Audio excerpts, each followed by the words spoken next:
Tudo bem, professor Renato Silva na área e hoje vamos fazer a revisão para a avaliação da SME, Secretaria Municipal de Educação do município de Caucaia, e vamos começar depois da vinheta.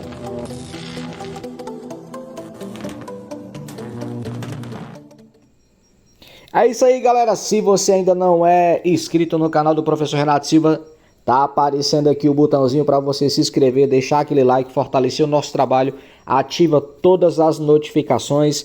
Toda semana tem novidade aqui pelo canal. Vale ressaltar que esse material está aqui na descrição do vídeo em PDF para você baixar e revisar. Então, eu dividi a revisão por assuntos de acordo com a rotina, né? Quem é aqui do município sabe do que eu estou falando. E vamos começar sobre polígono, exatamente falando sobre a diagonal de um polígono. Então, para calcular o número de diagonais de um polígono, basta usar a fórmula D é igual a N, que multiplica N menos 3 dividido por 2, onde N é o número de lados do polígono. Quantas diagonais tem um polígono com 10 lados? Então, para a gente encontrar aqui a solução, né? Então aqui a fórmula, né? O D de diagonal, o N representa o número de lados, então N que multiplica N menos 3, tudo dividido por 2. No caso aqui nós temos um polígono de 10 lados, então onde tiver N nós vamos trocar por 10, né? Se tem um parênteses é porque primeiro a gente tem que resolver o que está dentro do parênteses. 10 menos 3 ficam 7. Aqui eu poderia pegar o 10 e dividir primeiro por 2, né? Que daria 5 vezes 7, que daria 35. Mas eu fiz aqui, como você está acostumado, né? 10 vezes 7, 70, dividido por 2, 35. Ou seja, um polígono com 10 lados, ele possui 35 diagonais. E nós já começamos a primeira com ar de amor. Tranquilo? Bola para frente. Agora, a segunda questão, a gente vai falar sobre a soma dos ângulos internos de um polígono qualquer, tá? E aí, a questão fala o seguinte, alguém pegou um polígono, pegou todos os ângulos desse polígono, somou e deu 1440 graus. Quantos lados tem esse polígono? Aí a fórmula é essa aqui, SI é igual a N menos 2 que multiplica 180 graus, tá? Então, solução. Esta é a fórmula para você calcular a soma dos ângulos internos de um polígono, ou quando a questão já te dá essa soma, você descobrir a quantidade de lados que esse polígono possui. No caso aqui, como é que eu vou resolver a questão? Então, a gente já sabe que a soma dos ângulos internos deu 1440. Então, eu coloquei aqui, 1440, tá? Aí, esse símbolozinho que é para ser grau, né? Saiu um pouquinho diferente do que eu pretendia, mas tudo bem. Então, veja, o que eu fiz, Se o segundo membro aqui está sendo multiplicado por 180, eu vou dividir os dois membros por 180. Aqui, tá, Então, eu vou dividir os dois membros por 180. Deixa eu só trocar aqui uma cor para azul, para ver se fica legal. Então, eu vou cancelar esse 180 com esse 180, né? E se eu pegar o 1440 e dividir para, a gente cancela aqui, né, E aí, o que acontece? Esse 180 aqui, vai embora com esse 180, vai sobrar N menos 2. Se eu pegar 180, se eu pegar 1440 e divido por 180, dá 8, né? No caso, o N aqui representa o número de lados desse polígono. Então, reorganizando a equação. Então, esse 2 que está negativo, ele passa para o outro lado positivo. Então, fica 8 mais 2. Então, N é igual a 10. Então, esse polígono que nós estamos procurando é um decágono, né? Um polígono que possui 10 lados. Questão 2, alternativa B. Tranquilo? Olha só, a questão 3, ela estava com um errozinho. E aí eu pulei a questão 3 e vim para 4, mas que contempla o assunto, tá bom? Sistema de equações de primeiro grau. No caso aqui, a questão 4 ela vai pedir apenas para a gente montar as duas equações que representaria esse sistema, tá bom? Então a questão 4 fala o seguinte: na promoção de uma loja, um vestido e uma blusa custam juntas R$ 72. Maria comprou 4 vestidos e 3 blusas e pagou um total de 288. Qual é o sistema de equações do primeiro grau que melhor traduz o problema? Aí tá aqui, né? Lembrando que um sistema ele é formado por duas equações. Ele está escrito dessa maneira porque ele está dividindo as equações desta maneira aqui nas alternativas, tá? Então, olha só. Geralmente, quando você vai montar um sistema, eu costumo dizer para os meus alunos que até o final do primeiro ponto, que a gente chama de primeiro período, você consegue montar a primeira equação. E faz sentido, ó.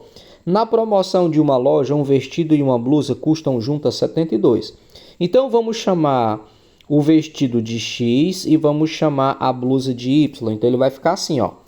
Se eu comprar um vestido mais uma blusa, eu pago R$ 72. Está vendo que essa equação aqui eu montei até o final do ponto.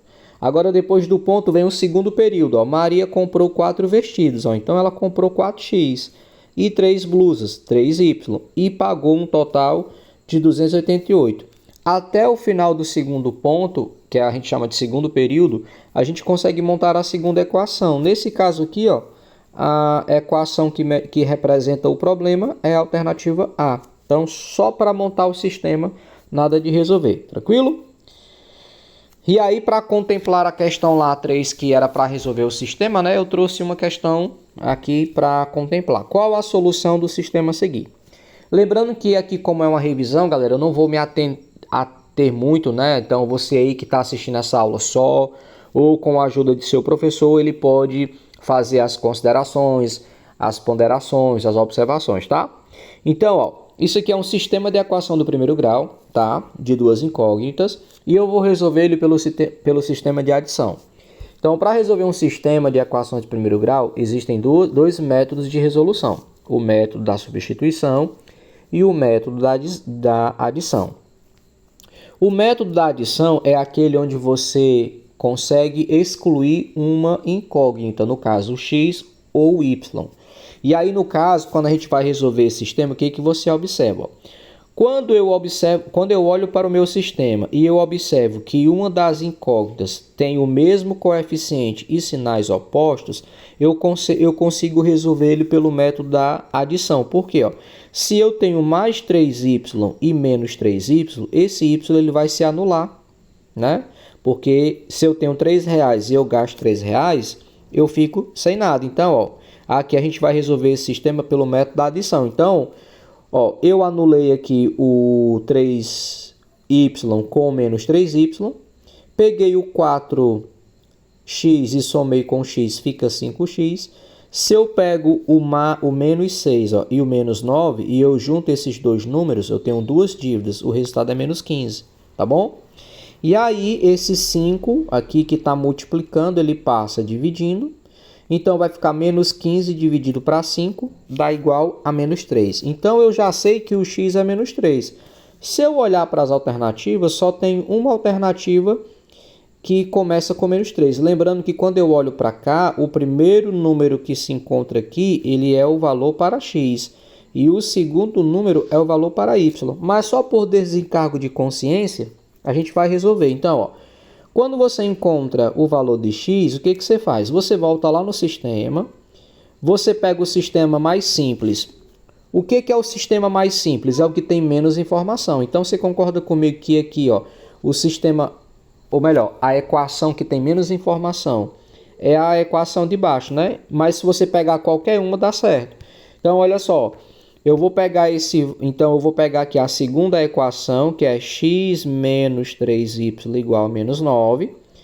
E como eu já sei que o valor de x é menos 3, então eu vou pegar essa equação e vou substituir o valor de x. Ó. No lugar de x eu troquei por menos 3, aí fica menos 3y igual a menos 9.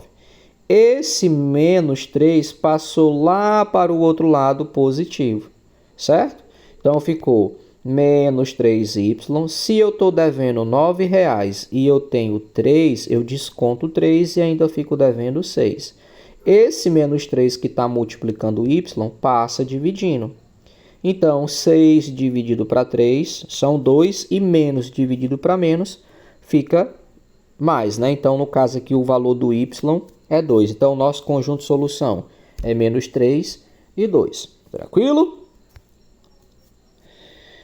Agora vamos falar de medidas de tendências centrais. Aqui neste caso, né, a gente vai falar sobre moda, média aritmética, moda e mediana, tá bom? Então, olha só, as notas de uma turma de alunos na prova de ciências foram, tá aqui as notas, né? Qual a média da turma? Então, assunto bem batido, fácil. Então, como é que eu calculo uma média aritmética? Então, ó, quando você tem uma sequência numérica, tá bom? Aqui você tem a sequência numérica, tá? Para calcular a média, você vai pegar toda essa sequência numérica. Aqui eu fiz o capricho de colocar os números em ordem crescente, mas isso não influencia, mas é interessante você deixar organizado, tá bom? Então eu organizei aqui a sequência, né? Fiz o somatório e você vai dividir pela quantidade de termos, né? No caso aqui nós temos 10 termos, ó. 1, 2, 3, 4, 5, 6, 7, 8, 9, 10. E aí se eu pego esse somatório lá, vai dar 74, ó. Se eu pego 74 e divido para 10, aí aqui tu vale relembrar o seguinte: toda vida que tu tiver um valor que tu vai dividir por 10, então, ó, deixa eu só trocar aqui a cor, apagar tudo, deixa eu trocar aqui uma cor que vai dar legal, deixa eu ver aqui, vou pegar aqui o amarelo, ó, então, ó, se eu pegar o 74 aqui, ó, e eu quero dividir para 10, então, esse 74 ele tem uma vírgula aqui no final. Como tu está dividindo por 10, esse zero faz essa vírgula caminhar uma casa para cá, ó. Então, a tua resposta sem quebrar a cabeça é 7,4. Tranquilo? No caso aqui, o nosso gabarito, ó, é a alternativa B de beleza. Fácil, né? Tranquilo. Sem mais delongas, bora para a próxima questão. Questão agora vai falar sobre moda, tá bom? Moda aqui, ó, tá? Então, veja bem, ó, analise o quadro a seguir. Então, você tem aqui consumo em metros cúbicos. No caso aqui é o consumo de água de uma residência nesses 4 meses, tá? E aí, ele quer saber a moda. Então, ó, quando você tem uma sequência numérica ou dados em uma tabela, dados em gráficos, o que a matemática explica para a gente o que é a moda? É quando nessa sequência numérica, nessa tabela ou nesse gráfico, tem um valor que aparece mais vezes, né? Aparece 2, 3, 4 vezes. Nesse caso aqui, ó, o número 16 ele apareceu 2 vezes. Então, neste caso, a moda é o número 16. Então, a moda não tem cálculo, não tem fórmula, é só observar o número que aparece mais vezes dentro de uma sequência numérica. Tranquilo? Próxima questão. 8. Observe o grupo de valores a seguir. A mediana desse grupo é, agora, cuidado. Então, olha só, a gente vai calcular a mediana. Então, quando você vai calcular a mediana, o que você tem que fazer? Você tem que tomar o cuidado de pegar a sequência numérica e organizá-la em ordem crescente ou decrescente. No caso aqui, eu organizei em ordem crescente, ó, tá? Então, eu peguei o 10, o 11, o número que se repete, você tem que colocar 12, 12, 17, 18, 19, 20, 22. E aí, quando você terminar de organizar a sequência, você vai verificar se a quantidade de termos que você tem é uma sequência ímpar ou uma sequência par. Por quê? Olha só. 1, 2, 3, 4, 5, 6, 7, 8, 9. Então, no caso aqui, ó, nós temos uma sequência ímpar. Tá? Nós temos uma sequência ímpar. E o que isso quer dizer? Quando você pega a sua sequência e você organiza ela em ordem crescente ou decrescente e você tem uma sequência ímpar, a mediana vai ser o termo central. O próprio nome já diz muito sobre isso, né? Mediana é o termo central. Então, no caso aqui, a mediana é o número 17. Tranquilo? Próxima questão. Agora a gente vai falar um pouquinho sobre quadriláteros e suas propriedades. Uma indústria produz peças maciças de madeira com formato de prismas. A superfície representada abaixo é formada por... Então, aqui seria para você distinguir aqui, dar nome às superfícies que formam esse prisma aqui, tá?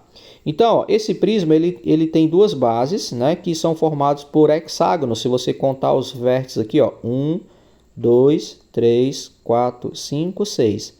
Então, nós temos um hexágono aqui e temos um hexágono aqui. E as faces laterais são formadas por retângulos, né?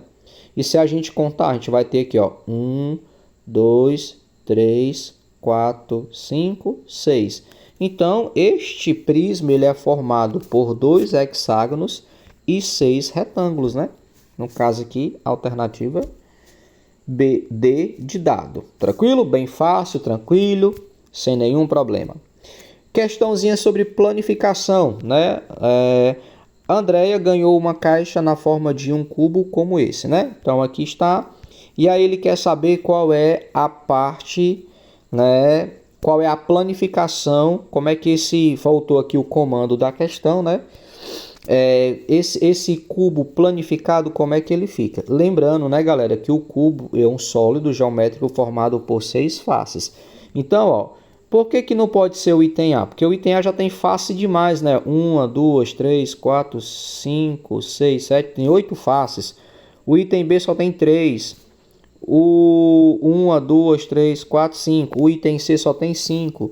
Então aqui a única figura que representa a planificação desse cubo é o item D. Tranquilo? Também muito fácil, tranquilaço. Próxima questão. Eita, simplificação de expressões algébricas, tá? Assinale a alternativa que contém a forma simplificada da expressão. Olha o que você tem aqui. Você tem 3 raízes, né?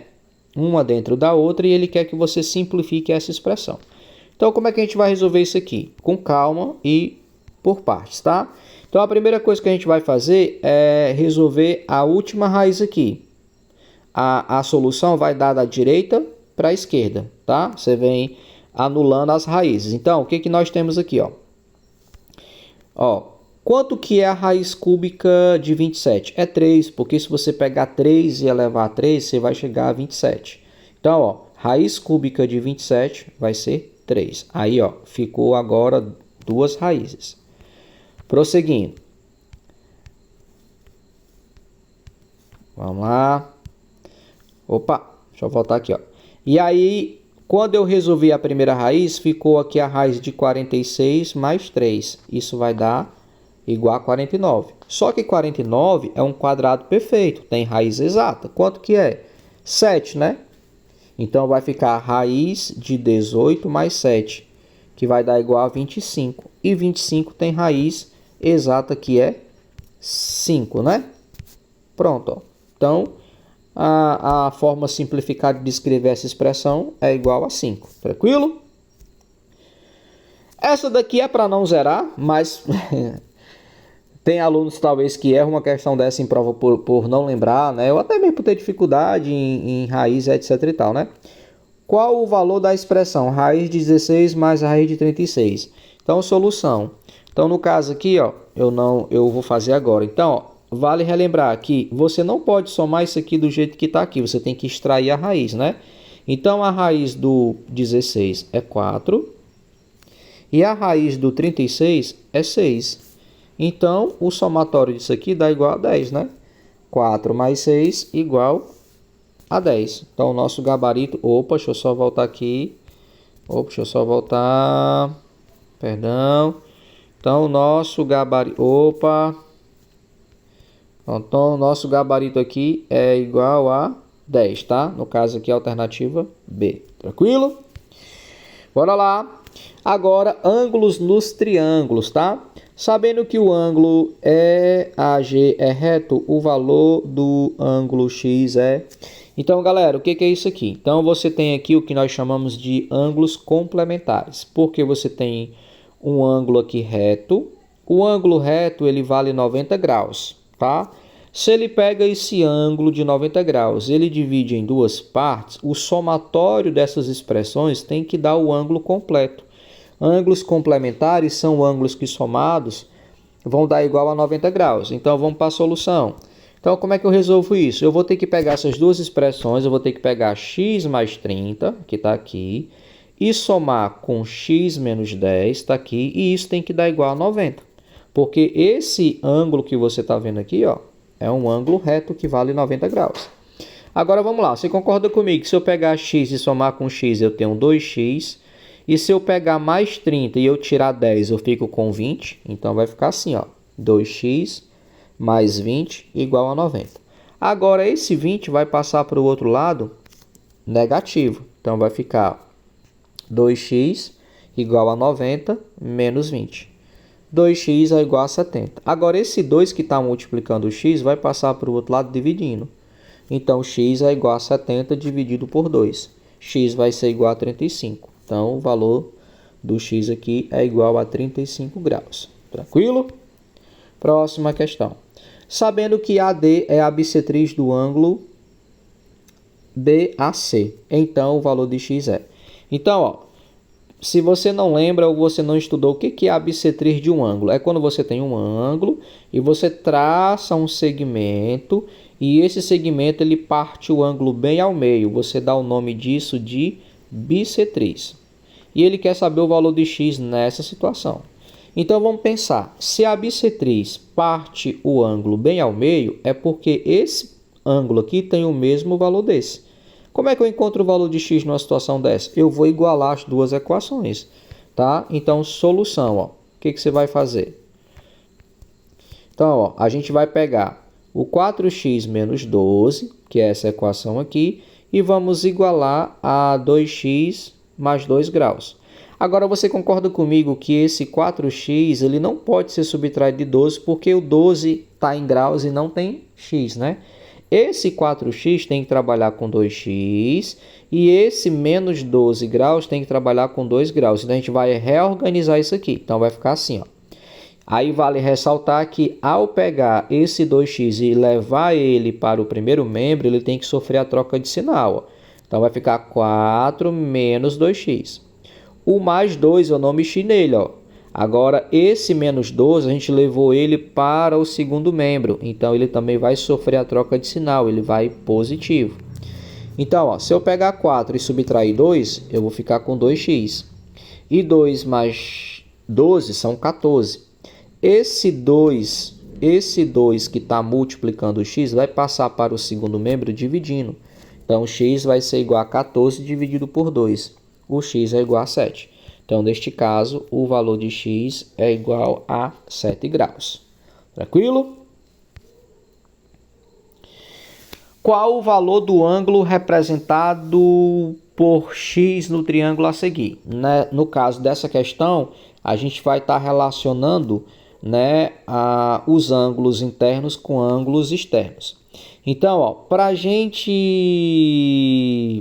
descobrir o valor de x, tem várias formas de fazer, né? Então, tem uma propriedade, eu vou fazer de uma forma mais completa, mas depois eu mostro um caminho mais simples, tá? Então, ó, vamos chamar esse ângulozinho aqui, ó, vou tentar escrever aqui, não sei se vai dar certo. Eu vou chamar esse ângulo aqui de y, esse ângulo que está aqui dentro. Vou chamar ele de y, tá? Ó. Então, esse ângulo que está aqui eu vou chamar de y. Então, o que a gente sabe? Quando você tem aqui, ó, no vértice, quando você tem um ângulo externo com o interno, qual é a relação entre eles dois? Eles têm que dar 180 graus. Só que eu não sei quanto é esse ângulo aqui, eu chamei de y, tá? Aí como é que fica? Então vai ficar assim, ó. O x que está lá fora mais o y que está lá dentro tem que dar 180 graus. Aí o que eu já tenho? Então, em todo o triângulo, a soma dos três ângulos tem que dar 180 graus. Então, eu tenho o y, que é o que eu estou chamando de y, mais 60, mais 40, tem que dar 180. Então, 60 mais 40 dá 100. Esse 100 vai passar para o outro lado de forma negativa. Então, 180 menos 100 é igual a 80. Então, a gente acabou de descobrir que esse ângulozinho aqui, ó, é 80. E tava na cara, né? Ó, porque 100 mais... Ou melhor, 60 mais 40 dá 100. Tava faltando 80. Certo? E agora, se eu já sei que o y vale 80, aí eu vou voltar para cá, ó. Então, ó, x mais y, só que agora eu já sei que o y é 80, tem que dar a 180, né? Então, o 80 vai para o outro lado negativo, então o valor de x vale 100. Então, o nosso gabarito aqui é 100. A outra forma mais fácil de fazer seria essa daqui, ó. Tem uma propriedade, eu fiz isso aqui até para você revisar a matéria. Mas tem uma outra propriedade que é assim, ó. Todo ângulo externo, no caso aqui o x, ele é igual ao somatório dos dois ângulos não adjacentes a ele, ó. Então, ó, o valor do x é igual ao somatório do 60 com 40. Uma forma mais simples de fazer, tá bom? Aqui é porque eu quis fazer uma revisão, tá? Então, o x, eu poderia resolver mais rápido e prático assim, ó. O x, deixa eu só mudar aqui o local para... Deixa eu ver se eu consigo escrever aqui embaixo. Então, eu poderia escrever assim, ó. Deixa eu só pegar uma outra cor aqui, ó. Então, eu poderia escrever assim, ó. Não, essa não fica legal. Deixa eu pegar o vermelho. Ó, eu poderia dizer que o x é igual a 60 graus mais 40 graus. Porque isso aqui está dentro das propriedades do triângulo, né? E aí, x seria igual a 100. Igual a 100. Beleza? Mas é porque eu quis revisar. Tranquilo, galera? Deixa eu ver se tem mais alguma coisa. E aí, galerinha, chegamos ao final. Então, ó, provazinha vai dar tranquilo aí. Espero que você tenha gostado, que esse material vai te ajudar. Repito, deixa aquele like, compartilha esse vídeo, fortalece aqui o trabalho do professor Renato Silva e até a próxima. Fui!